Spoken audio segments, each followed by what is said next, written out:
All right, ladies and gentlemen, boys and girls, children of all ages, it's time for a brand new segment that is going to be ongoing because I have a lot to talk about on this subject.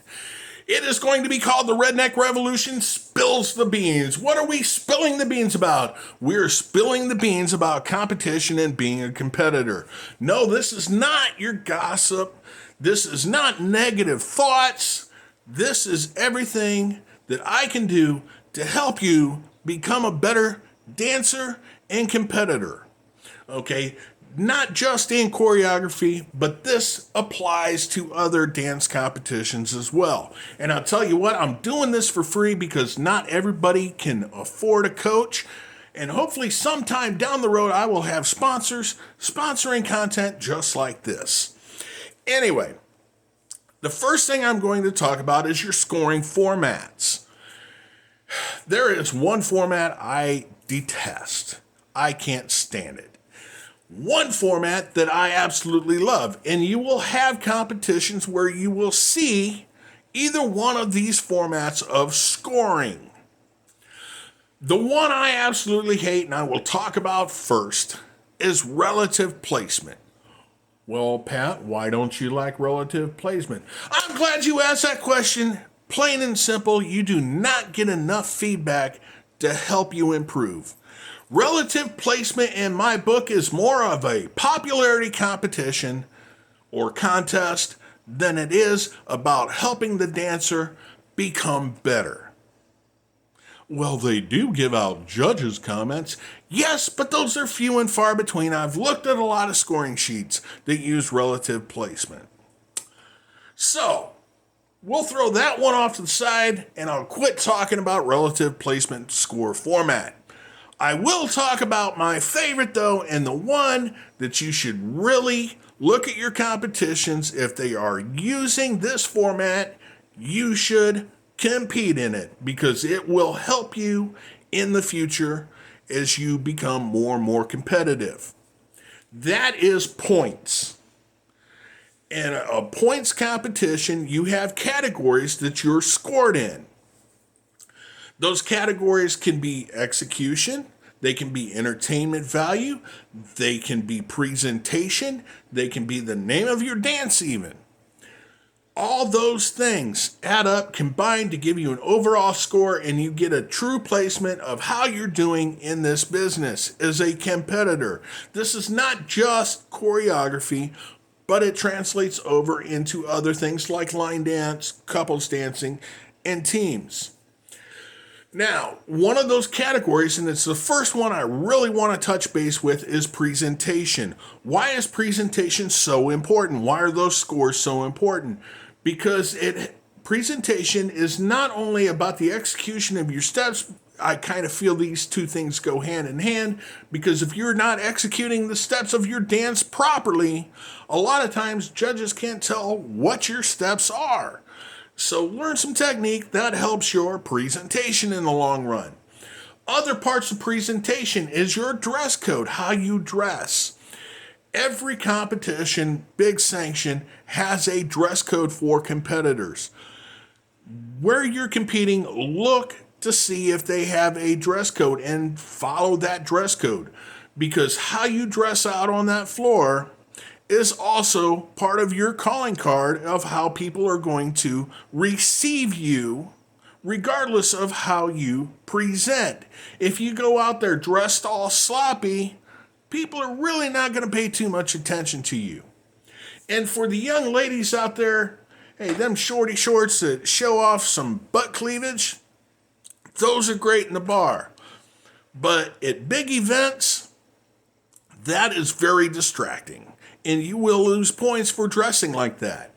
Don't wear clothes that have rips, tears. This is your calling card. How do you want the dance community to see you?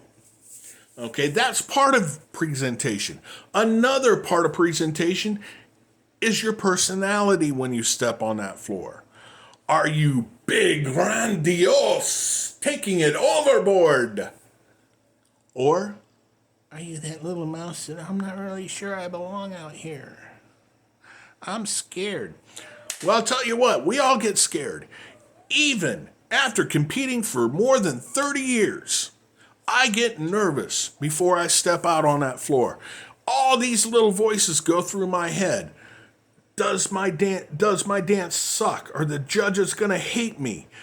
Am I going to turn off the crowd? Is my music good? What can possibly go wrong? But the thing I always tell myself is I'm here to put on a show for everybody else. Screw what the judges think. I want to entertain these folks and impress them first. It's showtime. If I win the crowd, I can win the judges. Those are tricks that I've taught myself over the years. Step with authority. Step on that floor like you own it. Make yourself big, but don't go, oh my God, I'm the universe. Because that can be a turnoff too. And that can cost you some points in the long run. And believe it or not, I did hear some of these comments. I won't name names or anything like that. One of the beauties of me standing back and just absorbing everything that goes on around me is being able to hear things, because I like to look at things that might help me in the future as well. And one of the comments or conversations I overheard was talking about presentation. How some of the people in the choreography competition were very, very nervous and it showed all over their face, and then other people were just way too large. We aren't talking larger in life. They were flamboyantly Las Vegas kind of big. Both those things are turnoffs, and they do not help you in competition. And I know it's nerve-wracking doing a competition, especially for the first time. And if you're not used to performing in front of a crowd, try and find a way to do that before you come to competition. Practice in front of the mirror, videotape yourself, see how you're stepping. If you're using hand motions, things like that they match with the music, that you're smiling and looking up. That is a big part. You will hear every single dance coach tell you. Smile, look up, act like you're enjoying yourself, have fun with what you're doing. Don't take it serious. Wait till you've done performing before you start worrying about these things right here. And if it's choreography competition, don't even worry about these things right here, because that's not the important thing. The important thing is you're showing off your dance. Other people are getting to see it. Even if the judges don't like it, there might be an instructor sitting there spectating, say, hey, I like that dance. I think I'll take that back and teach it. But your presentation is a big part of that happening. So be out there, be confident. Have fun, enjoy yourself. Don't let yourself get so stressed that you forget what you're doing.